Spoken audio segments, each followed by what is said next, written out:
സലാമു അലൈക്കും. വലൈക്കും അസ്സലാം. ഇന്നത്തെ ദിവസം എങ്ങനെയുണ്ടായിരുന്നു മോനെ? വളരെ നല്ലതായിരുന്നു. ബാബയുടേതോ? അതെ, നല്ല ദിവസമായിരുന്നു. ഇന്ന് മറ്റൊരു പ്രവാചകന്റെ കഥ കേൾക്കാൻ നീ തയ്യാറാണോ അമീർ? അതെ ബാബ. ഇൻഷാ അല്ലാ. ഇന്ന് ഞാൻ ഈസാ നബി അലൈഹിസ്സലാമിന്റെ കഥയാണ് പറഞ്ഞു തരാൻ പോകുന്നത്. അതാരായിരുന്നു ബാബ? ഈസാ നബി അലൈഹിസ്സലാമിന്റെ പ്രാധാന്യം അദ്ദേഹത്തിന് നൽകിയിരുന്ന പദവിയിൽ നിന്നും വ്യക്തമാണ്. മുഹമ്മദ് നബി സ്വല്ലല്ലാഹു അലൈഹിസ്സല്ലമയ്ക്ക് മുമ്പുള്ള പ്രവാചകനും ദൂതനുമായിരുന്നു അദ്ദേഹം.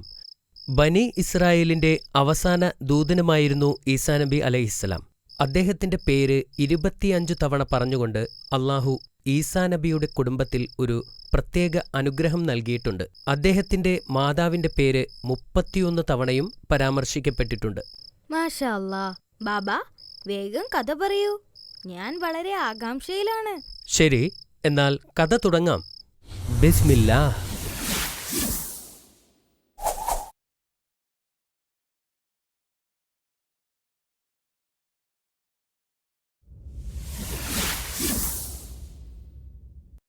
പ്രവാചകൻ സക്കരിയ നബി അലൈഹിസ്സലാമിന്റെ കഥയിൽ പ്രവാചകൻ മറിയം റളിയല്ലാഹു അൻഹയുടെ രക്ഷകരായി മാറുന്നത് നാം കണ്ടു.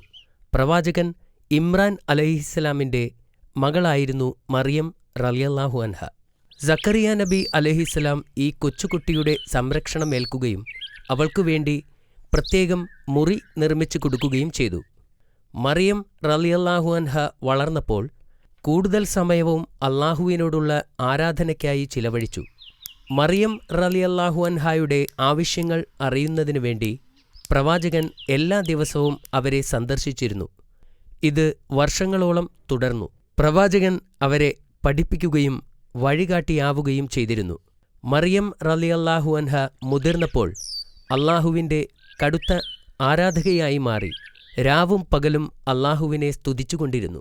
ഒരു ദിവസം പതിവ് പോലെ തന്റെ മുറിയിൽ മറിയം റളിയല്ലാഹു അൻഹ പ്രാർത്ഥിക്കുകയായിരുന്നു. അപ്പോൾ ഒരു മലക്ക് പുരുഷന്റെ രൂപത്തിൽ അവരുടെ മുൻപിൽ പ്രത്യക്ഷനായി. മറിയം റളിയല്ലാഹു അൻഹ ഭയന്നുപോയി. അയാൾ അവരെ ഉപദ്രവിക്കാൻ വന്നതാണെന്ന് കരുതി അവർ ഉച്ചത്തിൽ പറഞ്ഞു, നിങ്ങളിൽ നിന്ന് ഞാൻ അള്ളാഹുവിനോട് അഭയം തേടുന്നു. നിങ്ങൾ അള്ളാഹുവിനെ ഭയക്കുക. അപ്പോൾ മലക്ക് പറഞ്ഞു, ഞാൻ നിങ്ങളുടെ നാഥനിൽ നിന്നുള്ള ഒരു ദൂതനാണ്. നിങ്ങൾക്ക് ധർമ്മിഷ്ഠനായ ഒരു കുഞ്ഞിനെ നൽകാൻ അയക്കപ്പെട്ടവനാണ്. അവൻ പാപങ്ങളിൽ നിന്നും വിശുദ്ധനായിരിക്കും. ഇപ്പോൾ അവർ ശാന്തമായിരുന്നു. എന്നിട്ട് മലക്കിനോട് ചോദിച്ചു, എന്നെ ഒരു പുരുഷൻ തൊടുക പോലും ചെയ്യാതെ എനിക്കെങ്ങനെ ഒരു മകനുണ്ടാവും? അത് അള്ളാഹുവിന് വളരെ എളുപ്പമാണ്. അള്ളാഹു ജനങ്ങൾക്ക് വേണ്ടി ഒരു ദൃഷ്ടാന്തമായിരിക്കാൻ വേണ്ടിയാണ് അവനെ സൃഷ്ടിക്കുന്നത്. അള്ളാഹുവിൻ്റെ ശക്തിയുടെ മേലുള്ള ഒരു അടയാളവും. മലക്ക് സന്ദർശിച്ചപ്പോൾ മുതൽ അവർക്ക് മാനസിക സമ്മർദ്ദമുണ്ടായി. ദിവസങ്ങൾ കടന്നു പോകുന്തോറും അത് വർദ്ധിച്ചു വന്നു. ഒരു ഭർത്താവില്ലാതെ അവർക്ക് എങ്ങനെ ഒരു കുഞ്ഞിനെ പ്രസവിക്കാനാവും? കുറച്ചു മാസങ്ങൾക്ക് ശേഷം മാനസിക സമ്മർദ്ദം അധികകാലം താങ്ങാൻ അവർക്ക് കഴിഞ്ഞില്ല. ഗർഭപാത്രത്തിന്റെ ഭാരവും താങ്ങി എങ്ങോട്ടെന്നറിയാതെ അവർ നഗരം വിട്ടു യാത്രയായി. അവർ അധിക ദൂരം പോയില്ലായിരുന്നു. പെട്ടെന്നാണ് അവർക്ക് പ്രസവവേദന അനുഭവപ്പെട്ടത്.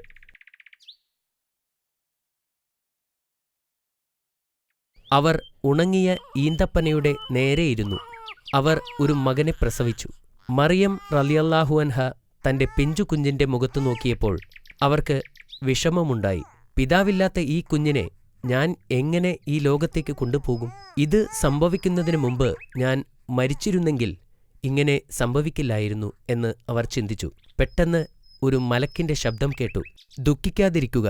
ആ ശബ്ദം പറഞ്ഞു, അള്ളാഹു നിങ്ങൾക്ക് താഴെ ഒരു നദി സൃഷ്ടിച്ചിട്ടുണ്ട്. നിങ്ങൾക്ക് മുൻപിലുള്ള ഈ മരം കുലുക്കുക. അപ്പോൾ പാകമായ പഴങ്ങൾ താഴെ വീഴും. അത് കഴിക്കുകയും വെള്ളം കുടിക്കുകയും ചെയ്യുക. അപ്പോൾ നിങ്ങൾക്ക് നഷ്ടപ്പെട്ട ശക്തി തിരിച്ചു കിട്ടും. അള്ളാഹുവിങ്കിൽ നിന്നുള്ള അനുഗ്രഹമാകുന്നു അത്.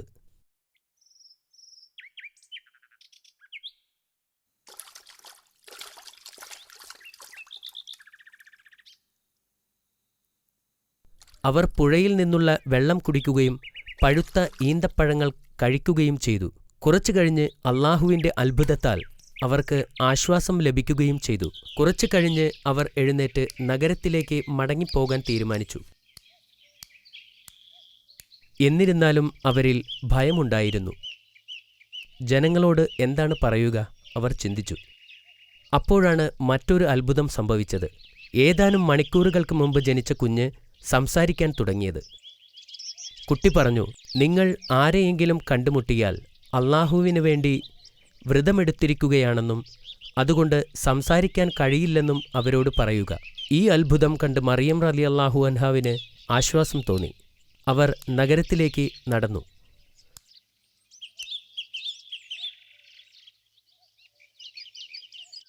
അവർ പ്രതീക്ഷിച്ചതുപോലെ അവരുടെ കൈകളിൽ ഒരു കുഞ്ഞുമായി നഗരത്തിലെത്തിയപ്പോൾ ജനങ്ങൾക്ക് ജിജ്ഞാസയായി.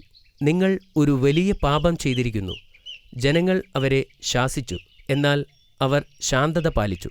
അവർ അവരുടെ വിരൽ ചുണ്ടുകളിൽ വച്ച് അവർക്ക് സംസാരിക്കാൻ കഴിയില്ല എന്ന് ആംഗ്യഭാഷയിലൂടെ കുഞ്ഞിനെ ചൂണ്ടിക്കൊണ്ട് പറഞ്ഞു.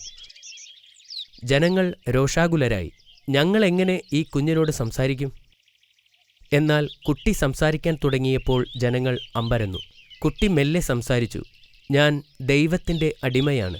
അള്ളാഹു എനിക്ക് ഒരു ഗ്രന്ഥം നൽകുകയും എന്നെ അവൻ പ്രവാചകനാക്കുകയും ചെയ്തിരിക്കുന്നു. എനിക്ക് ബോധനം വന്നു കിട്ടിയതിനു ശേഷം അവരെനിക്ക് ജന്മം നൽകി. ഞാൻ ജനിച്ച ദിവസവും മരിക്കുന്ന ദിവസവും ജീവനോടെ എഴുന്നേൽപ്പിക്കപ്പെടുന്ന ദിവസവും എനിക്ക് സമാധാനം. കുഞ്ഞ് സംസാരിച്ചു കൊണ്ടിരുന്നപ്പോൾ ആളുകൾ ആശ്ചര്യത്തോടെ നോക്കിയിരുന്നു. ഇതൊരു അസാധാരണ കുഞ്ഞാണെന്നും അത് അള്ളാഹുവിൻ്റെ ശക്തിയാണെന്നും ആളുകൾ മനസ്സിലാക്കി. കുട്ടിയുടെ സംസാരത്തെ വിചിത്രമായ ഒരു തമാശയായി ചിലർ കരുതിയിരുന്നു. മറിയം റളിയല്ലാഹു അൻഹയ്ക്ക് ഇപ്പോൾ പ്രയാസങ്ങളില്ലാതെ നഗരത്തിൽ താമസിക്കുവാൻ കഴിഞ്ഞിരുന്നു. മറിയം റളിയല്ലാഹു അൻഹാവിൻ്റെ കഥ കേട്ടപ്പോൾ യൂസഫ് നബി വലിയ അത്ഭുതത്തോടുകൂടി ഇങ്ങനെ പറഞ്ഞു. ഒരു വിത്തില്ലാതെ ഒരു വൃക്ഷം വളരുമോ? അദ്ദേഹം അവരോട് ചോദിച്ചു. അതെ, അവർ മറുപടി നൽകി. ആദ്യ തവണ അള്ളാഹു സൃഷ്ടിച്ചതിനൊന്നും വിത്തില്ലായിരുന്നു. പിന്നെ അദ്ദേഹം വീണ്ടും ചോദിച്ചു, ഒരു പങ്കാളിയില്ലാതെ ഒരു കുട്ടിയെ പ്രസവിക്കാൻ സാധിക്കുമോ? അതെ. മറിയം റളിയല്ലാഹു അൻഹ മറുപടി പറഞ്ഞു. അള്ളാഹു ആദം നബിയെ സൃഷ്ടിച്ചപ്പോൾ സ്ത്രീയോ പുരുഷനോ ഇല്ലായിരുന്നു. ഈസാ നബി വളരുന്നതനുസരിച്ച് അദ്ദേഹത്തിൻ്റെ പ്രവചനശക്തിയും വളർന്നു. അത്താഴത്തിന് അദ്ദേഹത്തിൻ്റെ കൂട്ടുകാർ എന്തു ഭക്ഷണമാണ് കഴിക്കാൻ പോകുന്നതെന്നും അവർ ഒളിച്ചുവച്ചിരിക്കുന്ന സാധനങ്ങൾ എവിടെയാണെന്നും അദ്ദേഹത്തിന് പറയാൻ കഴിയുമായിരുന്നു. അദ്ദേഹത്തിന് 12 വയസ്സുള്ളപ്പോൾ അദ്ദേഹം തൻ്റെ മാതാവിനോടൊപ്പം ജെറുസലേമിലേക്ക് പോയി. അവർ പ്രാർത്ഥനാലയത്തിലെത്തിയപ്പോൾ മറിയം റളിയല്ലാഹു അൻഹാവിൻ്റെ കയ്യിൽ നിന്നും വിട്ട് ഈസാ നബി അവിടെ ചുറ്റിത്തിരിഞ്ഞു. അദ്ദേഹം അലഞ്ഞു തിരിഞ്ഞ് ഒരു മുറിയിലെത്തിയപ്പോൾ അവിടെ കുറേ ആളുകൾ ഒരു പുരോഹിതൻ്റെ പ്രഭാഷണം കേൾക്കുകയായിരുന്നു. അവിടെ ഇരിക്കുന്നവരെല്ലാം മുതിർന്നവരായിരുന്നെങ്കിലും പ്രവാചകന് അവരോടൊപ്പം ഇരിക്കാൻ ഭയം തോന്നിയില്ല. കുറച്ചുനേരം അവരുടെ പ്രഭാഷണം ശ്രദ്ധിച്ച ശേഷം അദ്ദേഹം എഴുന്നേറ്റ് നിന്ന് ചോദ്യങ്ങൾ ചോദിക്കാൻ തുടങ്ങി. പഠിപ്പിച്ചുകൊണ്ടിരുന്ന പുരോഹിതന്മാരെ അദ്ദേഹത്തിൻ്റെ ചോദ്യങ്ങൾ അസ്വസ്ഥരാക്കി. കാരണം അവർക്ക് അതിനുത്തരം നൽകാൻ കഴിയില്ലായിരുന്നു.